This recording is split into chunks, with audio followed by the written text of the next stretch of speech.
Next question है, chitin संरचनात्मक रूप से पॉलीसैकेराइड होता है तथा यह बहुलीकृत होकर बनाता है ग्लूकोज, डीऑक्सीराइबोज या फिर राइबोज या फिर नन ऑफ दीज। काइटिन एक खुद में पॉलीसैकेराइड है जिसमें ग्लूकोज नहीं बनाता है, डीऑक्सीराइबोज और राइबोज शुगर भी नहीं बनाता है। तो इसमें जो राइट आंसर होगा none of these. Actually chitin होता क्या है? यह एक प्रकार का पॉलीसैकेराइड है जो बड़े पैमाने पर जैविक संरचनाओं का मुख्य घटक होता है। यह एक बायोपॉलीमर है जो पाया जाता है सेल वॉल ऑफ फंजाई में, एक्सोस्केलेटन ऑफ आर्थ्रोपोड जैसे इंसेक्ट हैं, क्रस्टेशियंस हैं एंड मोलस्का है, इनके कवच में ये पाया जाता है। It is a tough, flexible and semi-transparent substance that plays a crucial role in providing support and protection to the organism. अगर इसके केमिकल स्ट्रक्चर की बात करें तो यह कॉम्प्लेक्स कार्बोहाइड्रेट होता है जिसमें एन एसिटल ग्लूकोसामाइन की लीनियर चेन होती है। यह सेलुलोज के सिमिलर स्ट्रक्चर शो करता है। Overall, chitin is a versatile and important biopolymer found in various biological and industrial applications. Next question है, निम्न में से कौन एक ग्लाइकोप्रोटीन का उदाहरण है? मायोसिन, कैसीन, लेसिथिन या फिर हीमोग्लोबिन? इसका राइट आंसर होगा मायोसिन।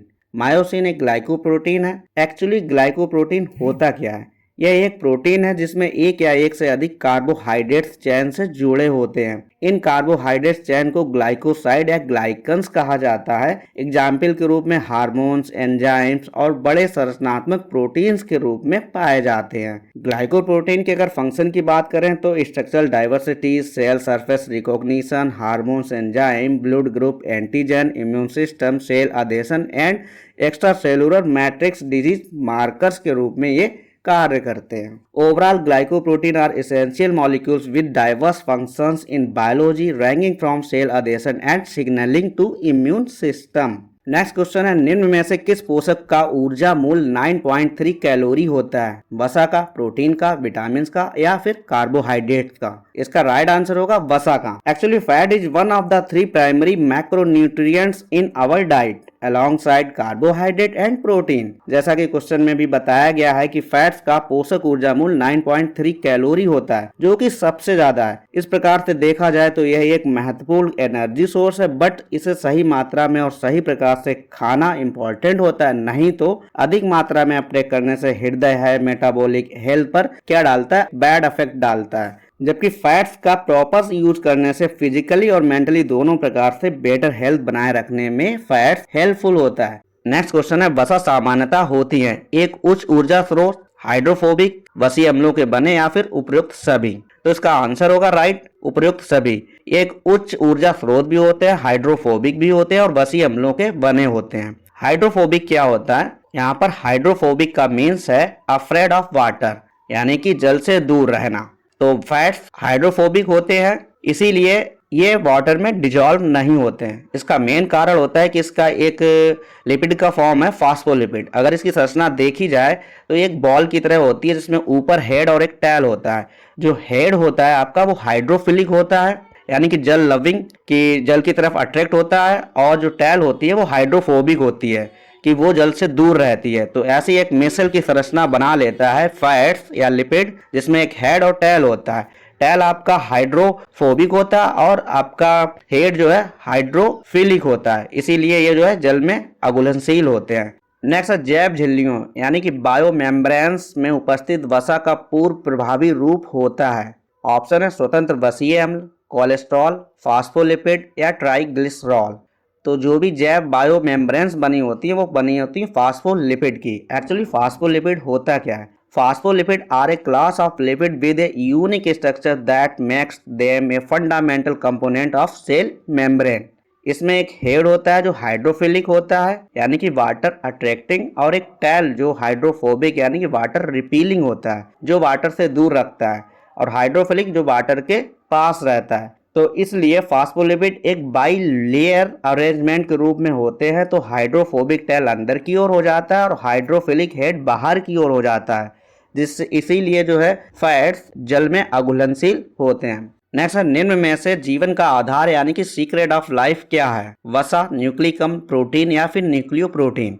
इसका राइट आंसर होगा न्यूक्लिकम।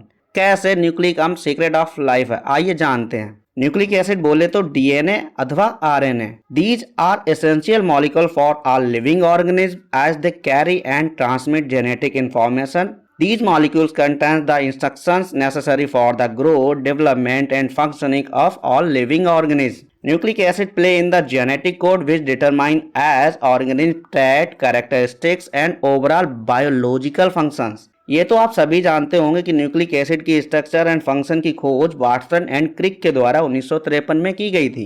न्यूक्लिक एसिड को सीक्रेट ऑफ लाइफ इसलिए कहा जाता है क्योंकि इसका फंडामेंटल इंपॉर्टेंस होता है इसका डीएनए। डीएनए ही एक ऐसा चीज है जिसकी वजह से अर्थ पर लाइफ बिगिंस हुई है।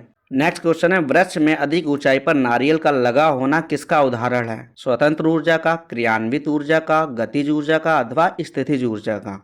तो इसका राइट आंसर होगा स्थितिज ऊर्जा यानी कि पोटेंशियल एनर्जी। पोटेंशियल एनर्जी होता क्या है? It is a form of energy that is associated with an object, position और स्टेट। यह वह ऊर्जा है जो किसी वस्तु में अन्य वस्तुओं के सापेक्ष उसकी स्थिति के कारण होती है। अगर इस एनर्जी के प्रकार की बात करें तो इसके दो प्रकार होते हैं। नंबर 1 ग्रेविटेशनल पोटेंशियल एनर्जी और इलास्टिक पोटेंशियल एनर्जी। इस एनर्जी को कन्वर्ट किया जा सकता है काइनेटिक एनर्जी में। यह कंजर्वेशन फिजिक्स के फंडामेंटल्स प्रिंसिपल्स को एक्सप्लेन करने में हेल्प करता है। इसके अलावा potential energy is essential in field like physics है, इंजीनियरिंग है एंड मैकेनिज्म है for analysing and designing system involving energy transformation.